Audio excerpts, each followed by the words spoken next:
Recording in progress. Nothing shake. I'm recording. Okay, thank you. I don't want to get a phone call. What did you say? Don't. No.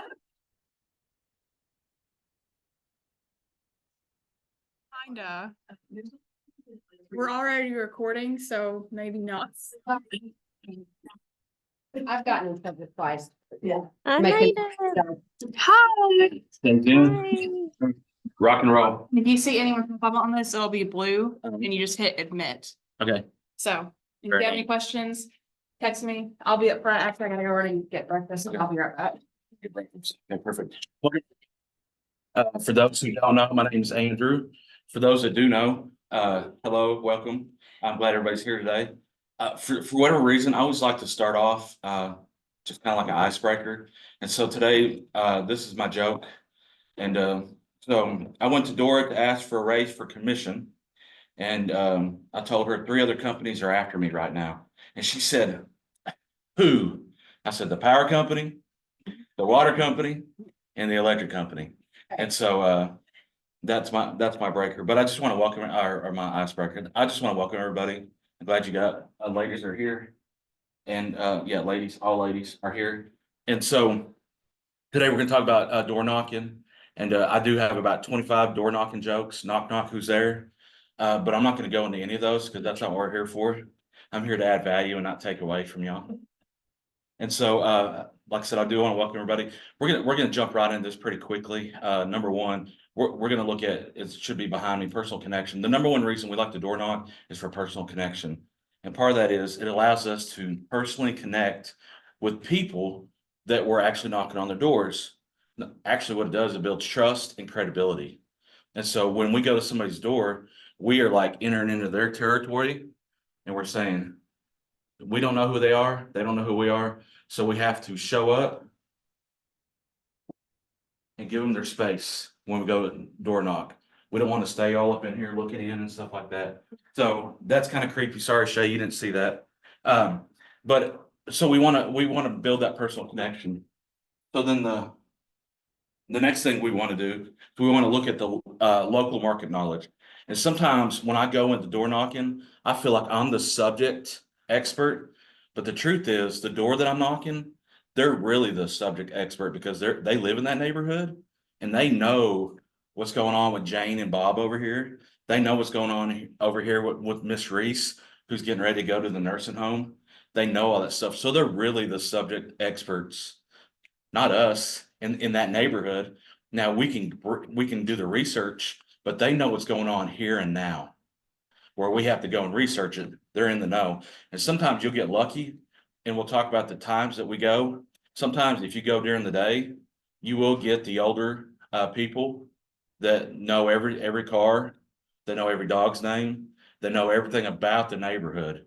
And if you ever knock on their door, you got to tell yourself, I'm giving myself 5 minutes for that conversation because they will tell you who their cousins were, who they're gonna be, and everything else about them. And so they're really the local market experts in that. Another beautiful thing about door knocking is immediate feedback. They will tell you, hey, I wouldn't buy that house next door because they were manufacturing meth in it. So that's the beautiful part about door knocking is when you go around the different neighborhoods and stuff, that once again, they know that neighborhood really good and they will tell you more about that.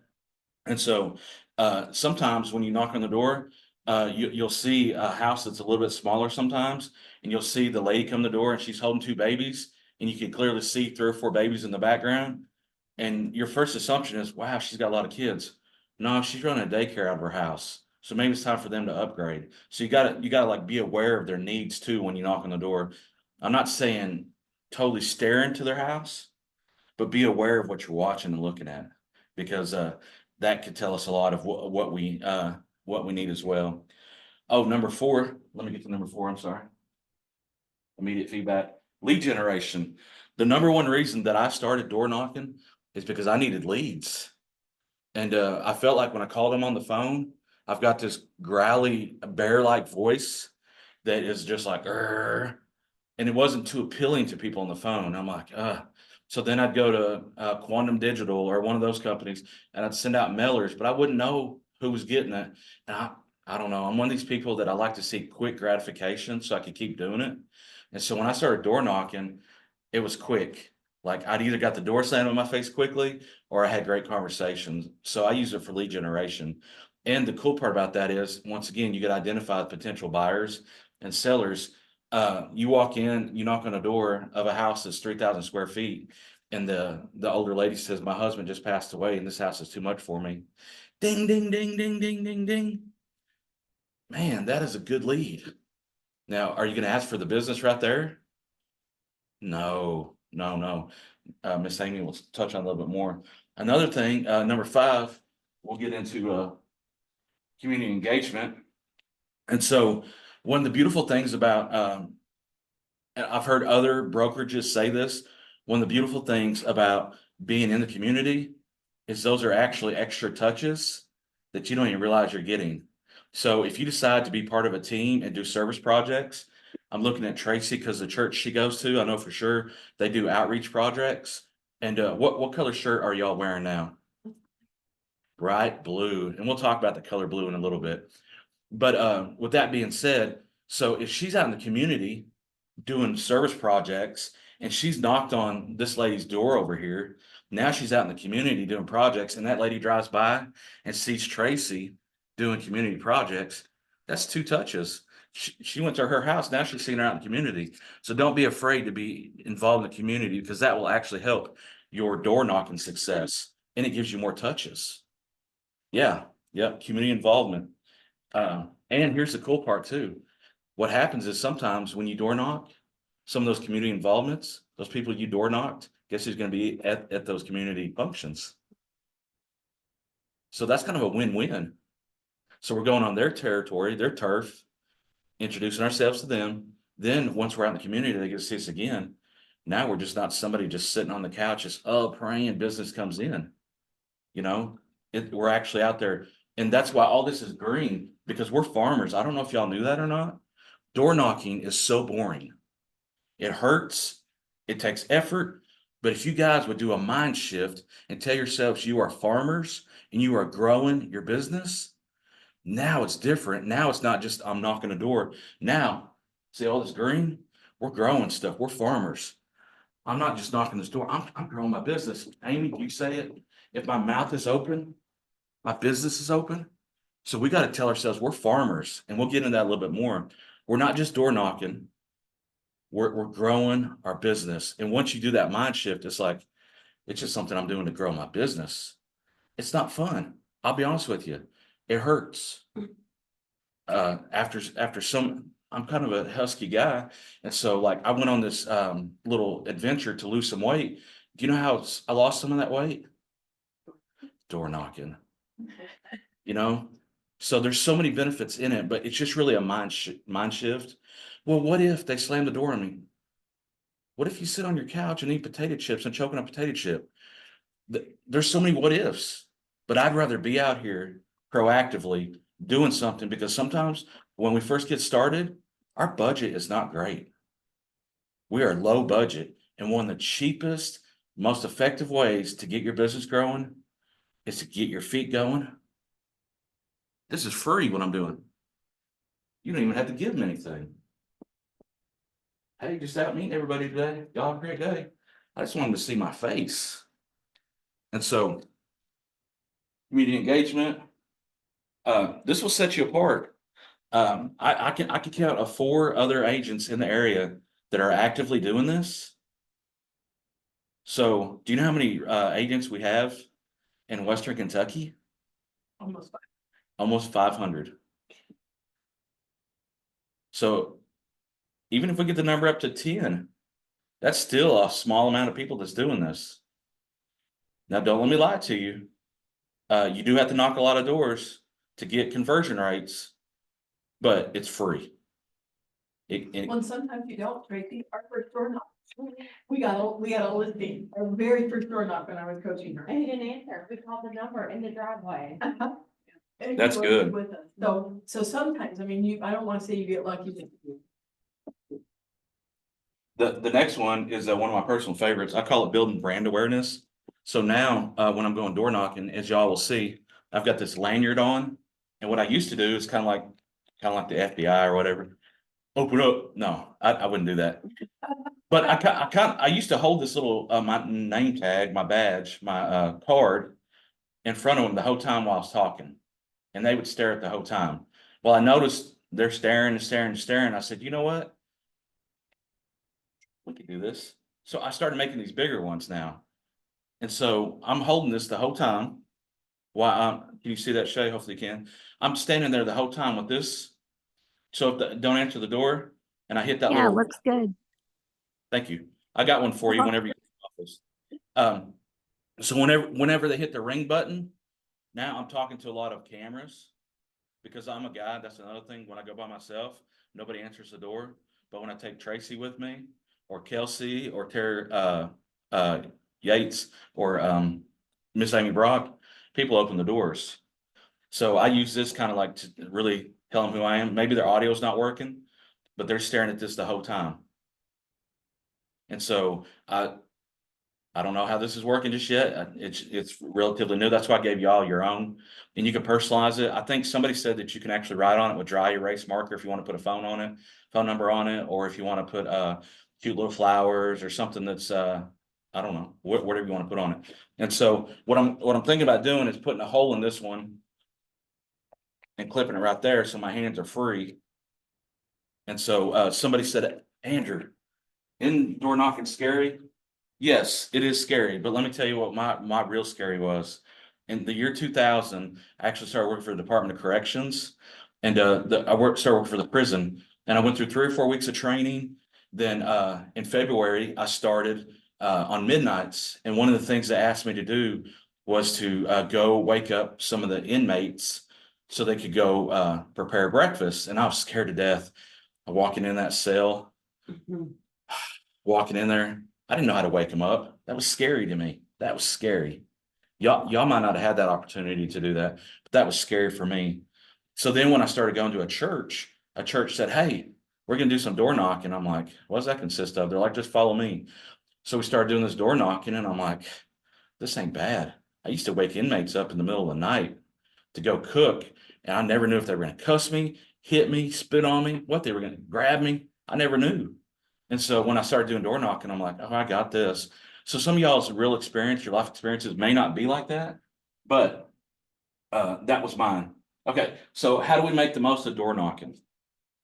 Great question, right? How do we make the most of it? Let's take a look at it. So number one, just like today, you got to be prepared. I would hate to show up to teach this class today and not prepared. So you got to be prepared. What does that look like? Know your neighborhood. Go ahead and run some of those CMAs before you get to the neighborhood. Know that stuff. Look for market trends. What does that say when somebody lists their house in the neighborhood? How many other houses are going to list in that neighborhood? Do y'all know that stat? It's a small percentage, but there's a chance that when that person lists their house, there's a 10% chance that the neighbors are going to list, which is a small percent. But as you get a little bit further out from the neighbor's house, the chances increase. So what you can do is go on your MLS, go on. We're in Hunting Hills. Yeah, Okay. You could. And see how many houses. Say that there's 5 houses listed in this neighborhood. yeah, You got yeah. And that's the cool part about it. And I never looked at myself as being like a major researcher, but in real estate, you have to research the market and research the trends. And also, I'll give you all a little bit more gold nuggets. If you see a house up for sale, I'm doing this. I'm just telling y'all right now, I'm doing this. When you see a house up for sale, don't be afraid to go knock on the neighbor's door and ask for information about that house. Why does that sound weird? Would y'all try that? maybe. Okay, Neighbors usually come out and offer you information. that's exactly right. They will give you information. And this is what they'll also tell you. What's up? This is what they'll also tell you. Hey, that lady, that guy that listed this house, they didn't come and talk to me. So guess who just set themselves apart again?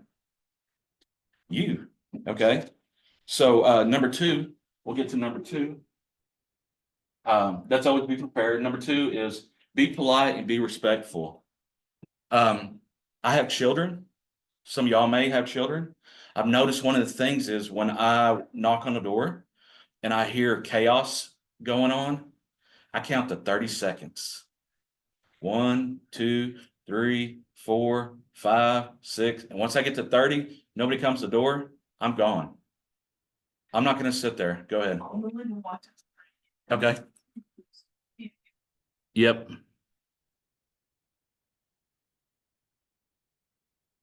Boom, she's in. Perfect, perfect, perfect. Okay, so be polite and be respectful about your approach. Remember, we're in the world 2024. We are being recorded all the time, whether it's through Google satellite, whether it's through their cameras on the house, whether it's through the cameras like I got that are way, way back. You don't even see them. We have recording devices. We have our cell phones. We have so many things that are recording us. So be respectful.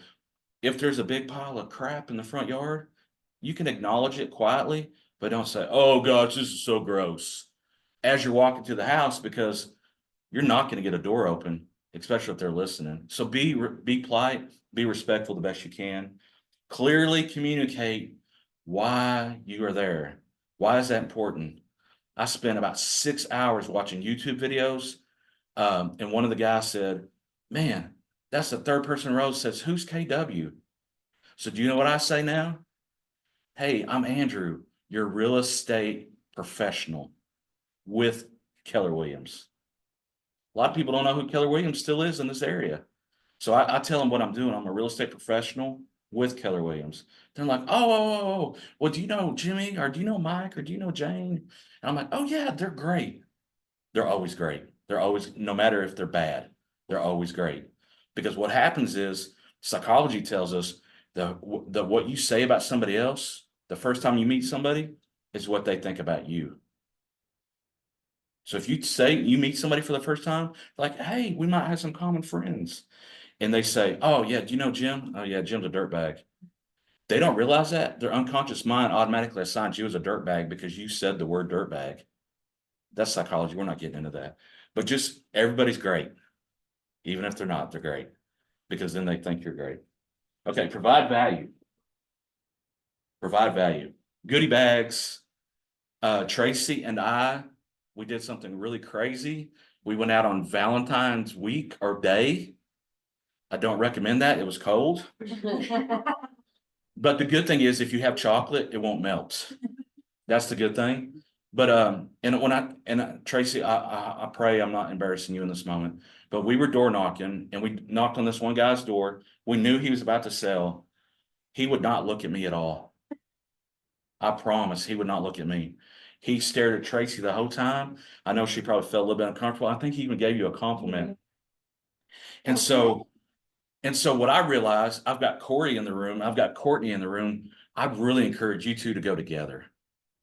Corey, we're going to have the same problem. Not that we're bad looking guys, but the problem is that people won't answer the door. They think we're there to put a roof on for them. They think we're there to remodel their bathroom. They think we're there to try to cut their grass, which I have done in the past, but that's not what I'm there for.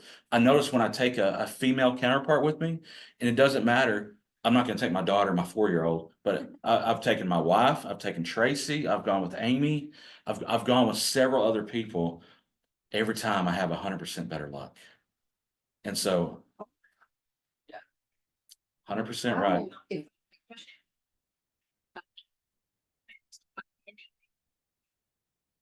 It's too much food. Because I didn't grow up. Now I know I'm gonna be careful. I'm a people person. It does not, if I see him. See, that's the first thing I think. Oh my God. They are. My husband's a police officer. That helps a little bit, but, provide value, the goodie bags. I say realtor swag, any type of realtor swag you got. Definitely hook them up with the ink pens, business cards. I've got some magnets in my bag that I like to give out quite a bit. They're big, thick, beefy magnets. Amy's got some cool stuff. Gift cards, every now and again, I play this silly game. It's called Baby Blue Door. And so I drive around neighborhoods, and if you have a baby blue door, I'm knocking on your door because science tells us that baby blue is a very inviting color. And so if you go to Dillard's, if you go to buy jewelry, you go to a car lot, they are coached and told to wear baby blue or in the blue color realm because it's an approachable color. I purposely wore this shirt today as a distraction. This is not a shirt you want to wear because there is so much going on in this that they're not gonna hear nothing you said because they're gonna look. Does that say Bubba on there? Yes, ma'am, it does say Bubba. Is that a fishing pole? Yes, ma'am, it is a fishing pole. No, ma'am, this is, no, this is part of the lesson. Do not wear this. What Miss Tracy Mayhew has on, I just need to stop pointing. What she has on is very, very perfect as far as from an approachable psychology standpoint. That color is very inviting. Matter of fact, even the jacket you have on today, as warm as it looks, if we lined up, y'all, there's a great chance because of her color of her shirt, they're going to open more doors because of that. And so when you drive around, you see how houses or homes with baby blue doors. Do you know what that says about them? They're inviting. They want their house to look inviting. So you know what that tells me? I'm invited. So I'm not afraid of those. So some days I do my baby blue doors, and those are sporadic ADD moments that I'm just like, I've got 2 hours to kill. I haven't been in this neighborhood. So I start driving, looking for baby blue doors. Do you hunt? I do. I do. Yeah. Matter of fact, it's one of those things. You don't know what's out there. Buy the white Jeep and see how many people have a white Jeep. What you focus on expands, and that's one of those. That's one of those. And so once again, if y'all will look back to, we're not door knocking. We're growing our business. That's why it's green. We're farmers. We're building our business. We're growing it. We're growing it. We're growing it. We're growing it. Okay. Lead marketing material. Let me get to that. Provide value. Lead marketing material. As mentioned before, I don't know if y'all got to see this. I want people to know this AH logo in California. I want everybody to know my AH logo. And so part of that is I want to leave all kinds of marketing material. And one of the best things that I've done recently is that, and we talked about it Tuesday, is the Murray State women's basketball team is like off the charts this year, scoring like 100 points, which is totally odd for a girls' college team, and they're winning a lot. And so I kind of jumped on the bandwagon a little bit. And so I printed out the remainder of the Murray State girls' schedule and branded it, put my little logo on it. And so when I door knocked the last time, I handed out schedules for the girl racers. And that was my bag. Yeah. No. You'd be surprised how many racer fans there isn't here in Paducah. Yeah, because we say, this is what we say. They're just in our backyard. That's not Murray. They're just in our backyard. And so that's one of the things I really like to do. Another one is Calvert City has a lot of events. Matter of fact, they have a web page, and I'll have to find it again. It shows so many events of upcoming events that's coming and going. And so that's another thing I like to do. If I haven't door knocked in Calvert City yet, a big YET yet, but when I do, I'm going to have that calendar of all the events printed out. And I'm going to hand them to people. That's going to be my value I hand to them and put my brand on it because they're not going to throw that away. It's like, hey, what's going on? Another thing in Paducah, I don't know if you guys know this or not, but we have the Carson's Four River Center. We have the Quilt Museum. We have the Market House Theater. We still have so much stuff going on that you guys can print these schedules so they can have that stuff. And so I've got just a few more minutes. And so use technology. After you leave I'm sorry, we'll do this real fast. After leaving the marketing material, you want to do a quick follow-up. And what I'm doing is I'm waiting 5 days to anybody that I directly talk to. I'm waiting 5 days and I'm sending them a $5 gift card to Starbucks, that says, hey, thank you for the great conversation. I'm your real estate guru. If you ever need any assistance at all or know anybody that needs any assistance, I'm your go-to. 5 days later. So do follow up for sure. Let's not forget about technology. I put on their hint, our QR code, get a QR code. If people act like they're in a hurry, say, hey, I know you're in a hurry. I realize this. Just let them scan your QR code. They have your information. Maybe you didn't get their information at that particular time, but you can always go back to the PVA. You can use apps like X Hunt and some other Onyx or X Hunt. You can use some of those apps that will show you who lives there. And push worst case scenario, you don't know who it is. Sometimes I address the envelope to the awesome homeowner just to capture their attention. And I put them in crazy color envelopes. I don't put them in white no more. I put them in neon pink, purple, orange, green, so they stick out from the rest of the mail. Timing is key. We'll take a look at this one. Timing is key. When to knock. For the research says the best time to door knock is from 4 to 6 p.m. That's the best time. You have people coming home. You have people getting ready to transition. Monday through Friday, that's the best time to do it, according to the stats. The second best time to do is on Saturday morning from 10 a.m. to 11:59 a.m. I put let the folks sleep in, y'all. I mean, if they've got up early all week, they're not going to be up at 8 o'clock in the morning, even though that I'm up way before then. I'm going to give them some time so they can get up. And then the third best time is Sunday from 3 to 5:30 p.m. And I put on here, I personally don't go from December to February unless it's a semi-warm day or Tracy wants to door knock and we do a Valentine's Day. And so I'll say this too, I'll go with anybody in the room. But if Corey and I go together, it's not gonna be great. I'll just be honest with you, Corey. I mean, we'll end up at Buffalo Wild Wings eating chicken, dude. And so, yeah, just know that stay consistent. Consistency is key. Consistency will win every time. Stay consistent, stay consistent. Then we'll get into the last part, then next time you rock will come up here. And this is why the whole background's been green the whole time. And this is why the whole time I've been saying that we are not door knocking. We are growing our business. We are farmers. We are farming the land because of this right here. Number one, I call door knocking, AKA farming the neighborhood. Number one, we want to discover the ground for the neighborhood. We got to discover, just like a good farmer, he's got to go out and find that land. Number two, once he finds that land, guess what they have to do? They have to work it and till the ground. So these are touches that we're going to have to go to that neighborhood. And sometimes discovering the ground is like, I want to go to this neighborhood. Tilling the ground is actually doing a drive-through. They call it driving for dollars, looking for sale by owner signs, driving for dollars, looking for those blue doors. So now we're tilling the ground.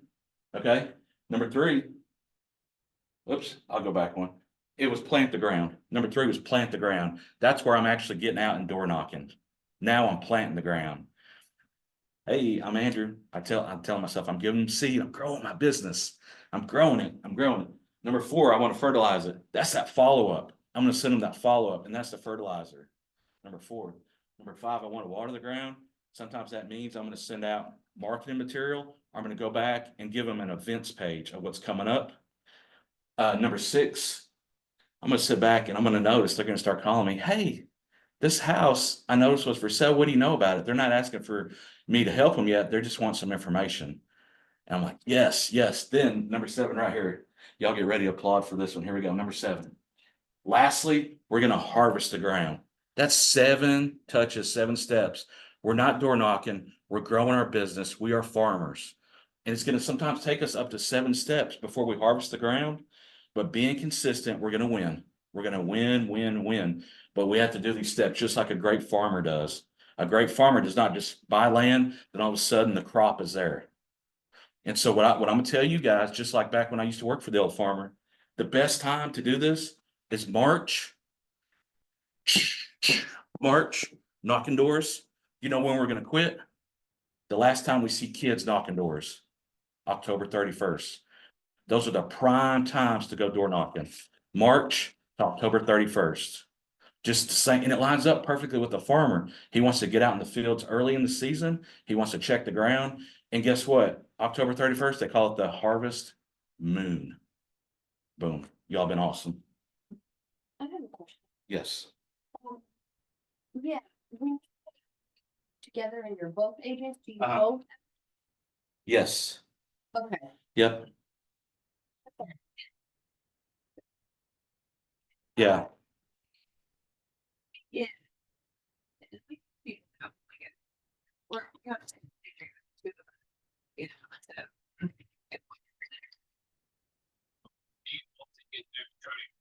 Grab their contact information while you're there. I'm getting better at it. I'm not excelling at it right now. I'm getting better at it. And so, Amy, you So could come on up remember here. that If you.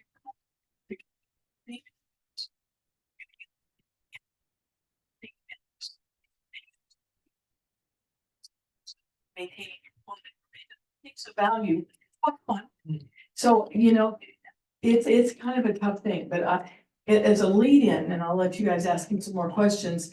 With this door knocking, Jessica Hausman and Kim Musgrave sent mailers in John Quilon for a number of months.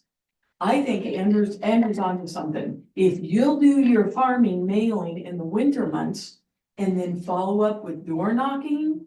I think in order for those farming mailings to really work, you gotta follow up with door knocking. So Austin, we just sent a mailer out in 2 different neighborhoods in Murray for him. And we'll do it for Mayfield, thank you. We'll do it for 2 months and then he's gonna hit the ground door knocking come March. Come on up here. Sure. Yeah. I was gonna say, how do you decide where you're gonna work? Besides your blue door, do you just pick neighborhoods or like, what's your motivation for where you're going? What is your average sale right now? It's a good answer. I mean, Are- like money or like Well- price or, Yeah, like your price point. Is your average house 175? yeah, Do you want to increase your money? yeah. We all do. So increase the neighborhood. Do,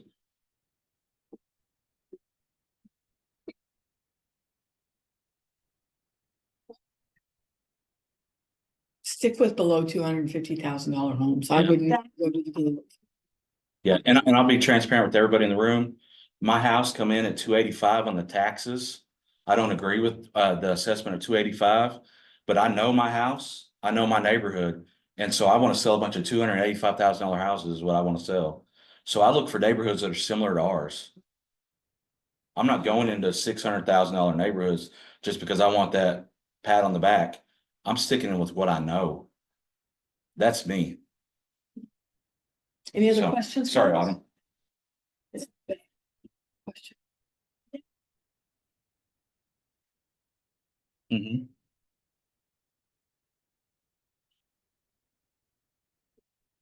Yeah, Olivet Village, off of Olivet Road, Olivet Church Road. They have a homeowners association and they are very, very strict. And the first door that I knocked on, the lady happened to be the president of the homeowners association, which was a blessing. Yeah. And she said, "Hey, I just want to let you know that we're turning people like you in. You guys are littering our neighborhood." And so with that being said, respect that, respect that. But that doesn't mean I can't send them direct mail. It's probably the only one I'm in Yeah. to do. They're pretty, Yeah, well, the hard way, knocking it over. yeah, seriously. Yeah. Trial and error. If you get You're not gonna, Yeah. more than likely, that gal called me when I listed 2 different houses in Olivet Village. And I had a really nice conversation with her, but I finally basically said, as an HOA president, you're out of your lane. Because I had people I was selling for because their tires were 6 inches over. They wanted to park on the street, not a little bit on the curb. They got too much time in their hands. Yeah, They got way too much time in their hands. And so I said, I respectfully receive what you have to say. But even as an HOA, this is a violation to your residents. She said, well, that's your opinion. I said, it is. You know, and I left it at that. So you did great. That was fabulous. I love his analogy with the gardening. I use that in a spiritual way. Because soul winning is very similar to door knocking. And I'm a soul winner. I will talk to anybody with skin on about Jesus. And oftentimes I'll use the parable of the sower. Because there's 4 different people who pray receive Christ and only one's a true conversion. You gotta till the ground, you gotta water, it's gotta have sunshine. It's no different for this, guys. And Andrew's right, it's a mindset mindset, oh, that was a bad word, shift, and I'm recorded. That wasn't good. Elena's gonna go, way to go, Amy. But change the way you look at things and the things you look at change. When I went to Bold, I've done it 4 times now. When I went to Bold the first time down in Louisiana, I was only a realtor a year. I clung to that. What we think about, we bring about. It is all in how you view something. It really is. And so Andrew says it's hard. I would agree with that, but I'm such an extrovert and I'm my father's child. I don't meet a stranger for the most part. I don't connect with everybody, but I connect pretty well. So I really like the door knocking. I really do. And there's agents in this office that hate it. Find what you're good at, find what you like, but get out of your comfort zone. This is a comfort zone thing. I'm a fringe dweller. I'm a fringe dweller spiritually, and I'm a fringe dweller in life. Because I don't want to hang with the population. I want to be out on the fringe. I'm the salmon that's swimming up the stream. I don't want to swim with the rest of the fish. It's what I love about The Chosen. They have their circle of fish at the beginning of every episode. And then the ones who are following Jesus turn around and go in the other direction. It's no different in this. It really isn't. So let me talk to you guys a little bit about him. Who knows what this is? Looks like a little monkey. It's your drunk monkey. We all have Drunk monkey. drunk monkey. And I got this in my very first Bold, or maybe my second Bold, and he's so cute. But we all have them. And your drunk monkey, and I'm gonna rat out Haley, and I think she gave me permission to, but whether she did or not, I'm gonna swim against the stream. When we went door knocking, we probably knocked on 65 doors during Bold this last time, and for the first 6 or 8 didn't even answer. And she says to me, we got to figure out something else to do. This is not working. And I said, oh, ye of little faith, give it some time. She was ready to beeline out of there. We probably knocked on 65 doors in 2 subdivisions to get 40 so we could make our 100 that week. And so did we get any business out of it? We did not. But boy, do we have some good seniors to follow up with. We were in Coleman Place and we were in Heather Hills. Those are the 2 that we did. We took a break because she lost a bet. I'm a betting woman. Probably not supposed to do that, biblically speaking, but I won a milkshake at Parker's and she was hungry and it was hot that day. It was like in October into September hot. And we both were dressed to the hilt. She wore the wrong kind of shoes, wear something comfortable. And we were dying with the heat, but I'm a runner and I'm a workout person and I was in better shape than she did for those heels. And I'm way older than she is. So guys, be prepared. I'm going to take this from a totally different standpoint. So this is the first thing I want you guys to take one of and hand out. And I want to talk to you about giving them something of value. I love what Andrew does, but I run a team. I rent 3 offices. I have overhead that Andrew doesn't have. I'm not going to spend money on a gift card. I'm just not. What I'm going to do is something that's freer to me. Melinda Watson's on here. She sent this to me from Trulia Melinda all those years ago. And it's the 10 hardcore staging tips, and I still use it. And I use it. So my focus for the rest of this training is going to be for sale by owners. Because for sale by owners have a sign in their yard. And this is what my upline, Dawn Forshey, used to say when she'd knock on those for sale by owners doors. She'd say, hi, I'm Dawn Forshey with Team Navigators, I think is what their team name is. She's a regional director now. And she would say, that sign in your yard says you need my help. Some people laughed at it. Some people didn't find it very funny. I don't do that. What I do is tell them why I'm there. I'm Amy Brock, and I do have a script. A couple scripts we're going to go over with you guys. I'm going to give them to you. I'm Amy Brock, and I saw that your house is for sale. Did you know you have one time to make a good first impression? One time. And the average person was within 30 seconds to a minute is going to decide whether they want to come even step into your house based on how the outside looks. But the minute they step in, and this is part of the script, the woman especially is going to scan that room or scan the entryway and look into other rooms. And she's going to decide in 20 to 30 seconds whether this is a house for her or not. Based on your first impression, you got one shot. So I'm trying to give them something of value. Don't ask for the listing.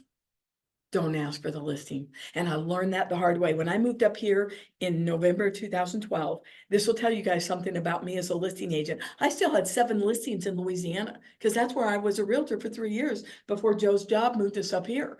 And I went and visited every one of them and I said, don't pull your listing from me. I'm going to be living in Kentucky, but I'm going to service you well. I sold 5 of those the next year while I was living here, because I was going back and forth. We still had 3 more properties we had to sell. We had one that we were under relocation and we lived there 31 years. I'm from Wyoming, Joe's from Ohio. We put down deep roots in Southeast Louisiana and they stuck with me because I said, I've got 2 women in our office in Metairie that are going to cover for me in between my trips here.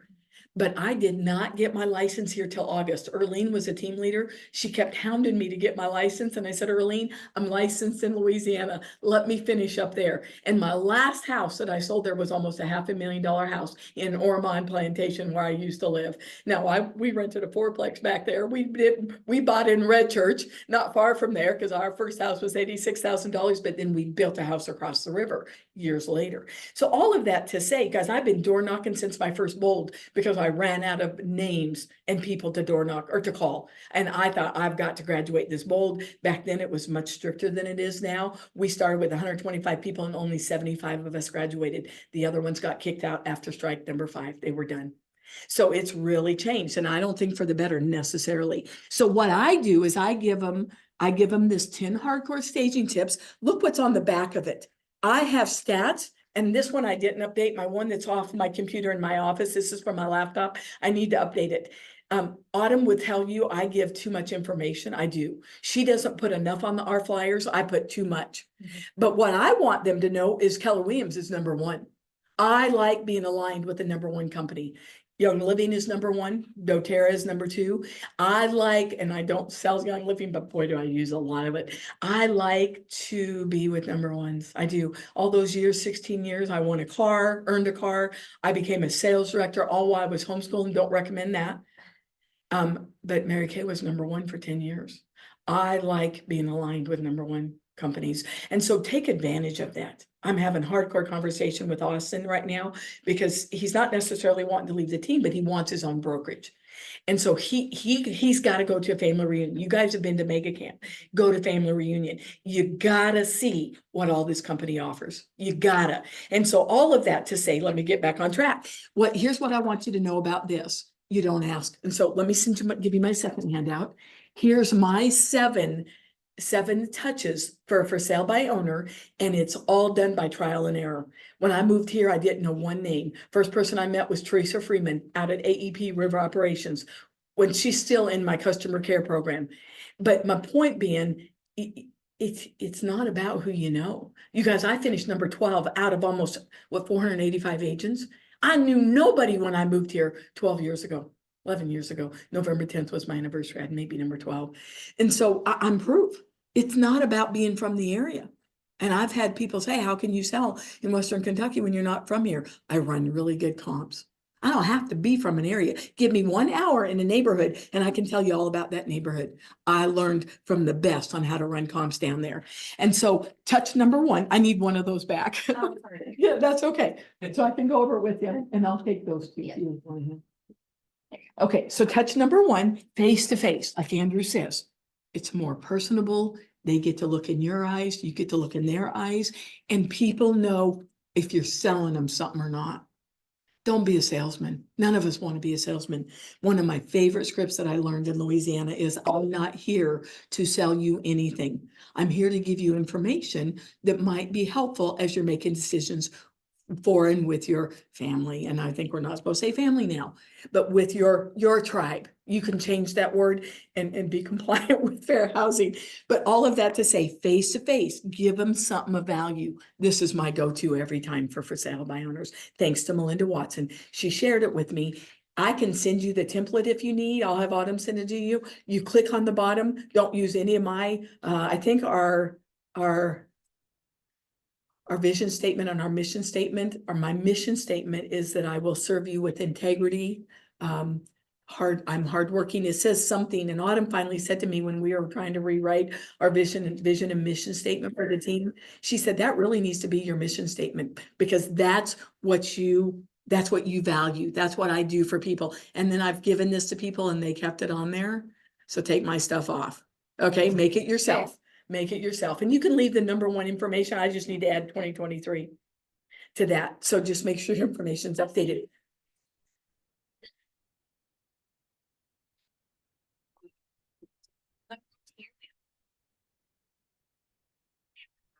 You know what? I've tried to get a couple people to stage, not stagers, the sellers, and they weren't interested. I don't have a lot of value in that because I have a good eye. I think I'm an okay decorator. I think you could come to my tiny house or tiny two, or come to my main house in Paducah and you're gonna go, oh, this is a really nice home. I'm not a professional. I know how to declutter. I know surfaces aren't supposed to have more than 1 or 2 or 3 items on them. I don't know, did I answer your question? I don't know that there's a ton of need for it here in Nashville. Yes, So when you're hanging. I do. Yeah. So I want them to be grateful to me for providing them this information. And I say to them, you may have your bases all covered. You may be doing all this, but you might not be. And you have one opportunity, one chance to make a first impression that might have been your buyer, that if you would have just done a couple things different, you might have wowed them. So I just, the leaving something of value, what Andrew does, what I do. I'm going to show you another one that I do, thanks to Tammy Cawthorn. The second thing I do is I send them a handwritten note. I try to go home that evening and say, you know, dear, and so this is where I can't tell you what I did to find out who their name was, but I'll tell you afterwards. I try to ask for their name, even if it's just their first name. I've got a subscription to the PVA. I never use all $100 every year. And I think it does carry over. So I have no problem spending $3 for a poll to find out who owns this, you know, because I need to address it. And I like how you said to the awesome homeowner, you could do that. Actually, I wrote that down. I've never used that. That's great. So I always say, nice, thank you. It was so nice to meet you. If they invite you in to tour the house, sometimes they will. They'll just shock you and say, would you like to see my house? I would love to see your house. Thank you so much. Go in and tour it. If it's awful, don't say, thank you for letting me tour your beautiful house. Keep that beautiful word out.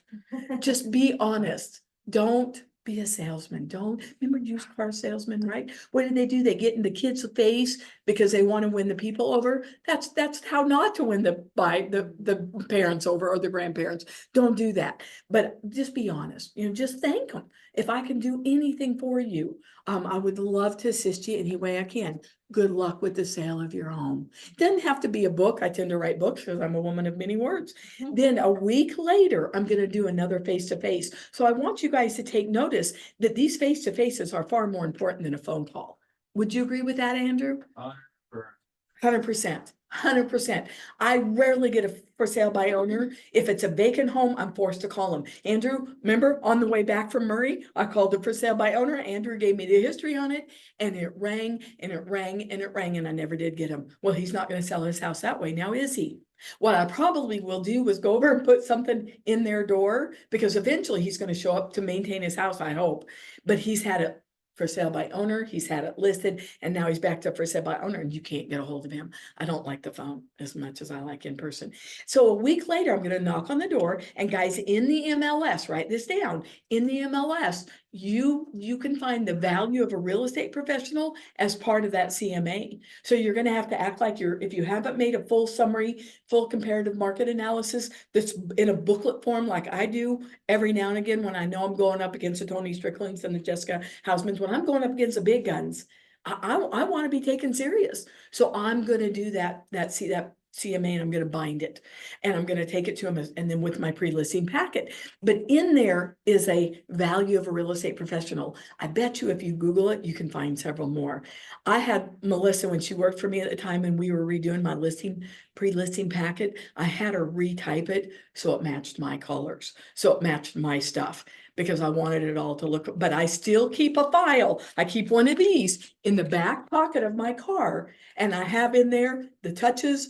I do them, Andrew, on laser paper. It costs me $30 for a ream, but I only have to buy like 3 or 4 of those a year, because we do our listing packets in them and I do my flyers in them. It's gonna last, it's gonna look so much more professional, but it's also gonna last longer. I have a few piles on my father's child in too many ways, and I have a few piles. When I finally sort through that pile, it's gonna be in pretty doggone good shape. They're less likely to throw away something of value than your business card. I don't leave just my business card, ever, and I'm gonna recommend that you don't either.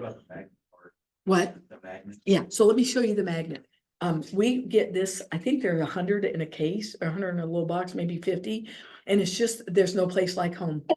And so we just give this out. I put them in my pre-listing packets. I slide it in my little cover for my buyer guide. And I go back and I see people that maybe have used a different realtor at one point, and my magnet's on there, and now I'm their realtor. But so if I was gonna give something, Andrew, door knocking, it would probably be this. Because they're likely to use this for grocery lists, not to forget to pick up so-and-so at the airport or whatever. They're more likely to use something like this, and they're not. Autumn can tell you they're probably less than $2 a piece, $1.50. So I could get 3 or 4 of these in the time you do one card. And I'm not saying not do that.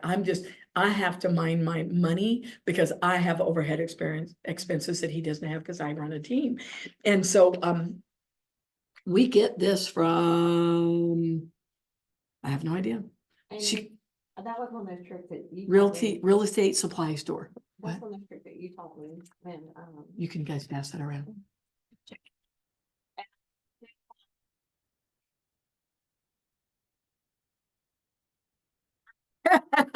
I love it. um, but I voted it.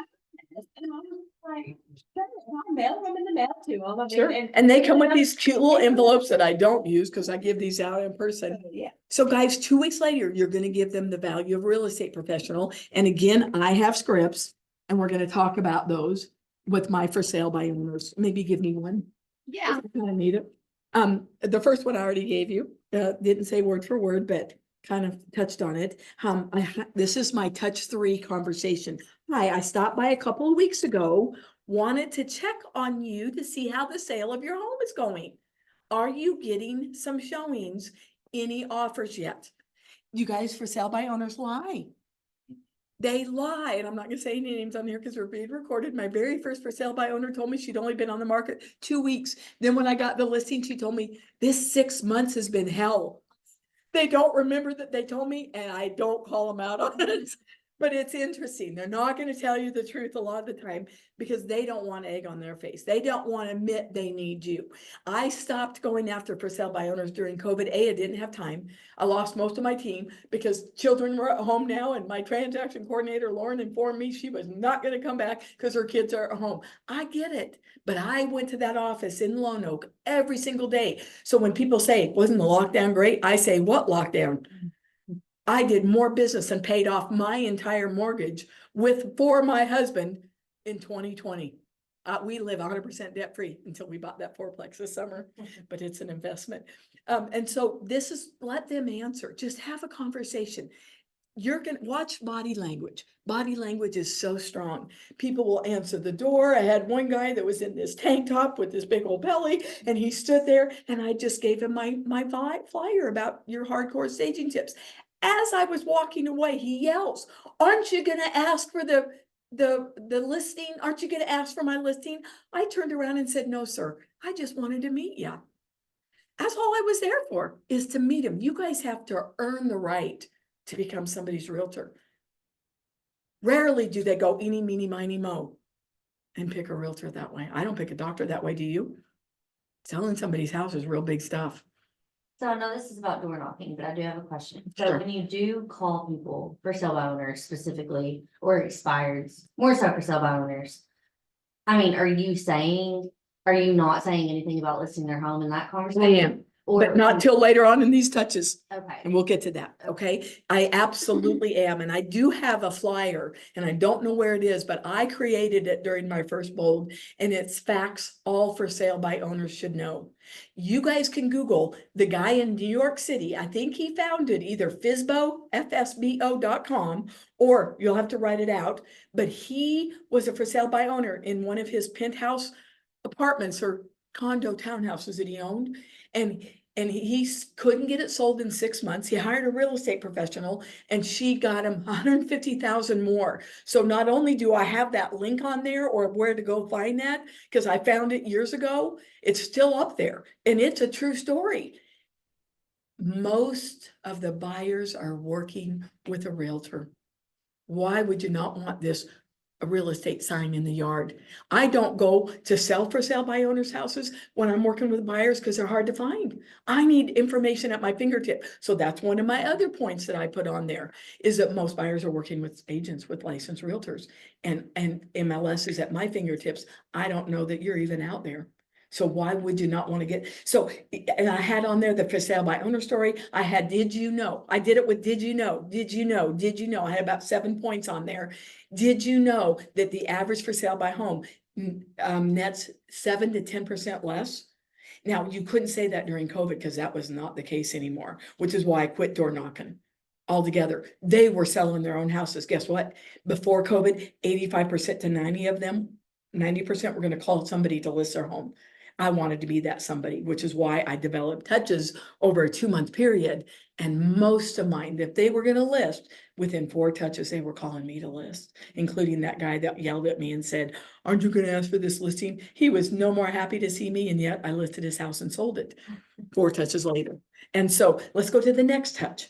Letter with my aggressive marketing strategy. If you don't have a listing or a pre-listing packet, get it done. And in there, even though they tout, and Andrew, this is what you probably need to change in yours from when I coached you, I brought my aggressive marketing strategy back. In 2018, and I know I'm going to go over a little bit. Are you guys okay with that? In 2018, we did a TV show and there was 5 agents. Melinda was one of them. I was one of them. It was called Keller Williams Unplugged. And we had to have a commercial and Jeff Pierce kept hounding. He said he would never do it again because it was like herding cats with me and Leslie and Crystal Jeter and Melinda and Charlotte Pierce. And it was awful. And I wouldn't want his job for nothing, but I got in bed at 11 o'clock at night and my eyes couldn't go to sleep. And I thought, oh dear God, my deadline is midnight. So I got out of bed and I wrote what I thought was a really good commercial. And that was just a pivotal moment with God and me, because it's like, Lord, what am I supposed to do in this commercial? And listing specialist. So that's when I started becoming a listing specialist, was in 2018. And so when I read it out loud and I timed it, and it was like 1.5 minutes. All Jeff needed was 30 seconds. I just procrastinated. I'm a little bit of a procrastinator, guys. I procrastinated for no reason at all. This was a much easier assignment than I realized. And so when I got to tell them about my aggressive marketing strategy, I cut off 2 more paragraphs and I went ... Well, it's aggressive. And that's the dub over that did my commercial. Elena said, I should have showed you guys my commercial at Murray. You should see my commercial. Stop by and come see my commercial. That one and Tracy's video are my favoriteest things in the whole wide world. And in there, he gets there. What Amy's aggressive marketing strategy? Well, it's aggressive. I had no idea how that was going to brand me in a good way. So I still tell people I'm an aggressive realtor, but I'm nice when I'm being aggressive and I'm protecting and looking out for your best interest. Had no idea what that was going to do for me. And so come up with a marketing strategy. I would say don't call it aggressive. You can do whatever you want. I don't even care if you copy me, but I want them to see the 10 or 12 steps that I'm going to do for you. The average realtor puts a sign in the yard. They put it on the MLS. This is a Diana Kokosic script. And some of them take time to pray the 3 Ps. That somebody else will bring them a buyer. I don't do that. We have an aggressive marketing strategy. We have a plan and we work it. The bottom 5 things say what else I will do for you so I can fill up that page. If you're not going to get a drone video, don't put that on there. Don't put it on there. Put on there what you're going to do. If you're not going to knock to the neighbors when you put a for sale sign in the yard, which I would recommend you do while we're talking about door knocking, go to 5 doors on the right, 5 doors on the left, and 10 across the street. Introduce yourself, because there's a real good chance that they're going to sell, or they know, but say somebody who's going to sell. I probably wouldn't knock the whole neighborhood, but I would hit the people right in that immediate and introduce yourself, okay? Because you want to be who they think of when they go to sell their house. So any questions so far? Yes. Do you give them back? Did I what? Do you No, I just mostly, yeah, you know what? No, I might give them something about me. I can't even remember Tracy, because I haven't had to door knock. Because COVID has just been crazy.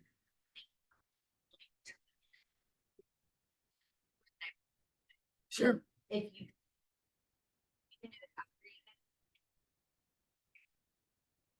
I was thinking we're gonna- Hey, I'm not here to sell you anything. I'm about to actually list a property here in your neighborhood. Could you tell me some of your favorite things about the neighborhood so that I can market That's it? great. And then they say whatever they say, and then you say, okay, thank you so much. Would you actually like to know right before it hits the market so that you have a head, like you can know what it's listed at? And usually they'll say yes, and then you can also get an email address from them. People are nosy and they want to see like Yeah. how this. So that might be like a good thing. It's not Yeah. really value, but it's you're asking them, what do you want? And those are the kind of scripts you need to focus on when meeting those neighbors. Yeah, I'm and trying to. well, and that neighbor lives there and we like to pick our neighbors. Neighbors make or break us. We have some nice ones and we have some really hard ones.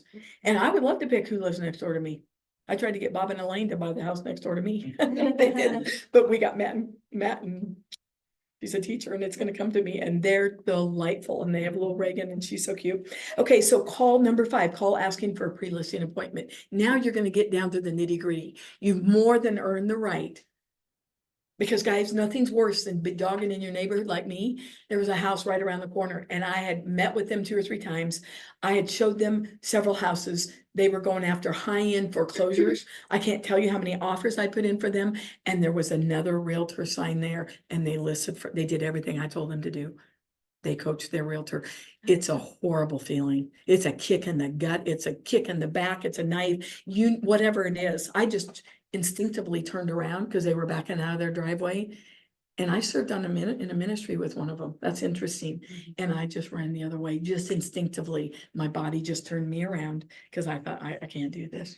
I cannot do. So you got to get thick skinned, guys. You got to get thick skinned and don't listen to your drunk monkey. So call and ask for the pre-listing appointment. What's the worst they can do is say, no, we picked another realtor. Great. I love that word great. Write that down. Great. When I was in director and qualification, 4 times I did not become a director with Mary Kay Cosmetics until my 4th attempt. I'm an Abraham Lincoln. Just keep trying. I was homeschooling. I was too busy. And yet I finally did it. And then I started training 500 to 1,000 people at a time down in Louisiana in the world of Mary Kay. And they taught me, and they have scripts just like we have scripts. They're just identical to Keller Williams because they have the same culture, which is probably why Keller Williams was a no-brainer for me. I'd been with Mary Kay for 16 years and had gone and done once you become a director, then you go to the director in training. They send you to like California or wherever to teach you how to be a director with all their scripts and everything, how to do meetings. So all of that to say, you really need to get bold. We don't close deals because we don't ask for the business. Ask for the business, ask for an appointment. Is there any reason why we couldn't get together one afternoon this week? I'll work as best as I can around your schedule, but I just want to sit down. I want to be interviewed. I love that. I want to be interviewed for the important job of getting you top dollar for your home. It doesn't take a lot of words, guys. And then send them a thank you letter once you've done that call. See, I didn't call for 4 touches. Then I called. Thank you. And usually if they're for sale by owner, which is what we're going after, their phone number's in their sign. You can get it. It's not hard. Then send you a thank you letter, email or snail mail for meeting with me, because assuming you had a meeting, and then wait a few more days after that pre-listing appointment and call back and say, when can I go to work for you? What are you waiting for? The market could shift at any time. And that's what I tell people now. I hope you guys are giving your prospective sellers a market update of where we're at. Pre-COVID, shot up 30 to 35%. We're up here and now we're starting to tilt. But we're not back down here with prices. It has not dropped that much. A lot of buyers have gone away because of the interest rate. But when I bought a house, it was 11.8% interest. These aren't bad interest rates, even at 8. When Joe and I bought our fourplex, it's just below 8%. The very first note, I pay extra $200 a month. I'm gonna have that thing paid off in 10 months, 10 years. Do you know what my interest rate will be then? About 2%. You can beat this. There's too many good ways. I hate the saying there's more than one way to skin a cat. Don't skin a cat. That's awful. Yeah. But there is more than one way to do this, and you can beat the interest rates instead of paying 100%. Okay, so what questions do you have for me around that? Do you ever feel like when you wait to call them, like, I could see where maybe I go knock on a door, they don't answer because they're not there, whatever. You leave them with the information. I don't. You don't? I do not. So you And always just go back? I go back. And so here's what I do. Even when I'm out, like this springtime, and I'm even gonna go on a jog, this happened in my neighborhood. I was jogging my neighborhood, training for a half marathon. And Butch, it's not Butch, it's Sherry and Dutch Portery. They lived at 78 Martin Circle. They were the very first listing. And I probably sold 7 to 10 houses in my neighborhood. And I was jogging and he was out watering plants. I had gone over there 5 times. And so I yelled, I need to talk to you. I mean, I look terrible. I'm sweating, I'm running. And he goes, about what? And I stopped and I kind of walked to the edge of his yard and he was up the hill. And I said, I'm a realtor. I live in your neighborhood. He says, we already have a realtor. And I said, great. I still want to meet you and show you how I'm different. Can I go home and shower? I got 30 more minutes to run. Can I go home and shower and come back? In about an hour and a half, he says, you got it. And I listed it. And you guys, his agent had not contacted him in like 5 years. Get a customer care program going. They've changed some campaigns. There's another name for them now. Smart plan? Yes, and get those going because people, the guy who bought 78 Martin Circle still lives there. After closing, his little girls and him came around for me to buy some cookies or something. And he thanked me for being such a good realtor. It was like 2 years later. I said, Charlie, I wasn't your realtor. Oh. He thought I was his realtor. That's Because for 2 years, and I'm not gonna tell you who she is because I really like her, but no other brokerage is teaching this stuff. People are not doing it. So get your ducks in a row. Let's look at this last script. This is part of my conversation. First, I asked them, have you had any showings? Have you had any offers? It's a known fact, and I went into my facts all for sale by owners should know. It's a known fact that most buyers are working with a realtor to find the home of their dreams. Also, FSBOs often show their home to unqualified buyers. Most buyers get pre-qualified with a lender at the start of working with a realtor. We guide them and refer them to some great lenders. This positions a buyer to be ready to make an offer with their pre-qualification with lending in place when they find that home of their dreams. I'd like to leave my information. It highlights all the value you get. There's an embedded command when you hire me to get your home sold. 6 years ago, I enrolled in group coaching with Joel Rico, and it was called Language of Sales. I highly recommend you do some group coaching, whether you do the maps. I've done the breakthrough coaching for 18 months, maybe 14 months. And then I jumped in and did mastery coaching. I spent $36,000 in a 3-year period on coaching. Do you think it paid off? I broke through so many ceilings. I built a team. My coach helped me to build a team because I didn't know how to run a team. I needed a coach. I believe in coaching. And so then I'd like to leave there in my information. It highlights all the value you get when you hire me to get your home sold, and leave that flyer. Would there be a time this week that I could come and tour your home? I'm always asking for the next step. Okay, any other questions that you guys have for me? So kind of the second half of my question was, so when you do this and you take, a week later, you give them another face to face, you give them the thing, and then you call them. Do you feel like you ever miss out because you didn't, like, do you feel like someone else beat you to the punch, I guess? No, not most of the time, because what I did is I don't love Excel. I got to get better at it, but I know how to make really good charts. For 17 years, I was a swim instructor. And so I taught hundreds and hundreds of kids swimming lessons, and I would do a chart for every group of kids or every private lesson. I would go to neighborhoods and one person would have an in-ground pool and I'd teach 10 kids there. I made $65 an hour teaching swimming lessons. I made a lot of money for 7 weeks, and I was homeschooling my children. It was my full-time job for 18 years. And it was what God gave me to help supplement so we could afford Christmas and a fall vacation, because we were pretty broke back in the day. And so all of that to say, create something. where you can have touch 1, touch 2, touch 3, you know exactly what it is, and you check off, or you put a date in there when you did it. Because I would challenge each one of you today to get 10 for sale by owners that you're working. Start your 7 touches. And the door knocking is part of this. And so when Andrew and I met a couple weeks ago to talk about what we were gonna do, he already had his points. They were nothing like what I felt left to teach, and yet they both go hand in hand. They're both the door knocking things. They really, really are. And so guys, you've been a great audience. I've gone over and I've got a team meeting I'm supposed to go have here in a few minutes. So it's 10:14. Yes, so this is the quick summary CMA that Tammy Cawthorn taught me about years ago. When I first moved here, November 10th, 2012, there was no office here in Paducah. And I do kind of tell, I'm a little bit of the reason there's an office, because I called in August, the previous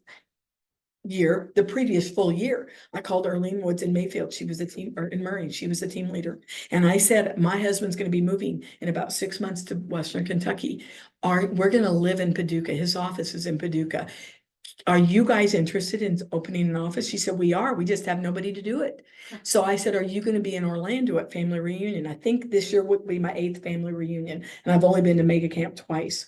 And, but I believe in hanging with the right kind of people, soaring with the eagles instead of hanging on the ground with the buzzers. And I don't care if I have to pay for a plane ticket. I don't care if I have to pay for a hotel and do it by myself because I can't find a roommate. I need a roommate right now because it's like $900. I just want to pay $450.